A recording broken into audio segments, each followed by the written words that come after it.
Friends, साधना kitchen recipe मध्ये आपलं स्वागत आहे। तर आज मी तुम्हाला झटपट बनणारी तांदळाच्या पिठापासून बनणारी चकली बनवून दाखवणार आहे। तर यासाठी मी इथे 3 वाट्या तांदळाचे पीठ घेतलेले आहे आणि 1 बाउल बेसन हे आता आपण ऍड करूया। आणि लगेच मी इथे गॅसवर एका पातेल्यात 2 वाट्या पाणी तापवायला ठेवलेलं आहे, ज्यात की आपण हे पीठ मळून घेणार आहोत। तर हे उकळणाऱ्या पाण्यामध्ये आपण चवीनुसार चटणी टाकूया। तर मला स्पायसी खायला आवडतं, त्यासाठी मी 3 चम्मच चटणी टाकणार आहे, 3 चम्मच मीठ,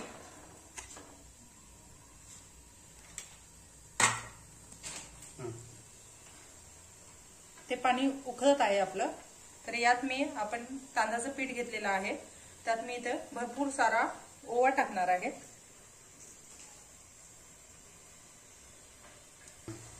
हे पाणी उकळताना यात थोडेसे जिरे पण ऍड करायचे, म्हणजे जिऱ्याची छान टेस्ट मिसळेल। आणि इकडे दुसऱ्या पॅन मध्ये आपण मोहन म्हणून टाकण्यासाठी तेल गरम करत आहोत। तेल छान कडकडीत गरम झाल्यानंतर हे वरतून टाकायचं आणि त्यानंतर त्या पाण्यानंतर पीठ मळून घ्यायचं आहे आपल्याला। पाण्याला उकळी यायला स्टार्ट झालेला आहे। बारीक चिरलेला कोथिंबीर ऍड करायचा आहे।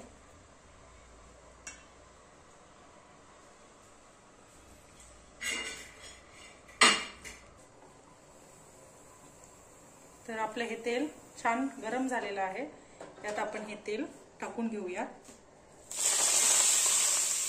गरम तेल टाकल्यानंतर आपली चकली एकदम खुसखुशीत होईल।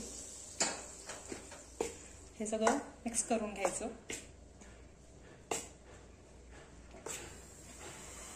आता हे आपलं पाणी पण उकळून छान रेडी झालेलं आहे। मी गॅस बंद करून घेते। आता हे गरम उकळलेलं चटणी मिठाचं पाणी यात आपण ऍड करून घेऊया। पाण्यामध्येच आपण तिखट आणि मीठ टाकल्यामुळे हे एकदम छान एकजीव होईल। हे गरम असताना स्पूनने आपण हे सगळं मिक्स करून घ्यायचं आहे। मी सगळं पाणी ओतून दिलेलं आहे आणि यात आपण सगळं एकत्र मिक्स करून घेऊया।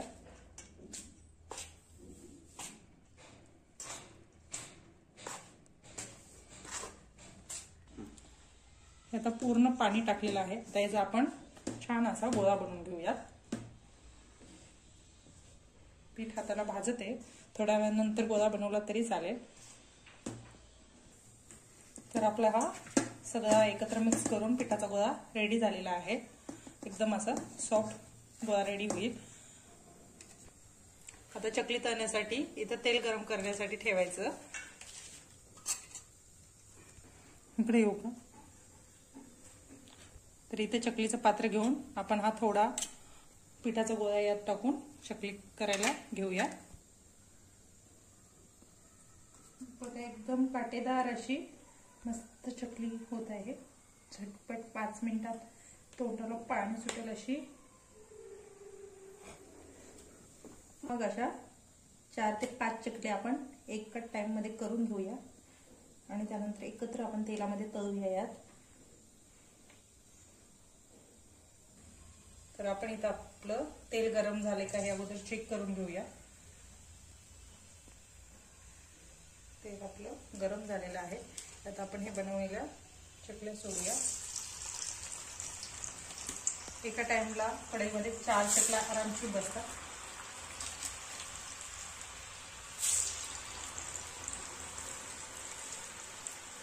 मंद आचेवर छान खुसखुशीत तळून घ्यायच्या। या चकल्या एकदम मंद आचेवर छान तळत आहेत, तोपर्यंत आपण दुसऱ्या चकल्या रेडी करूया।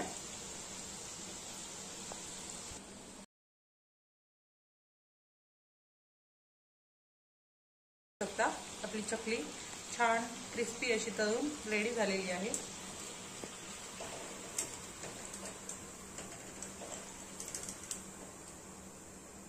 त्याला बिलकुल तेल आलेलं नाही, एकदम सुकी अशी आलेली आहे।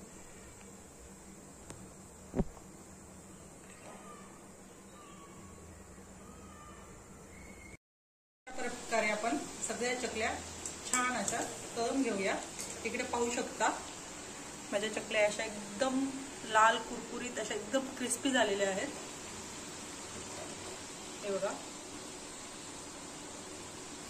तर आपल्या ह्या झटपट बनणाऱ्या तोंडात टाकताच विरघळणाऱ्या एकदम टेस्टी आणि खुशखुशीत चकली रेडी झालेली आहे। तर तुम्ही नक्की ट्राय करा आणि चॅनलला फॉलो करा।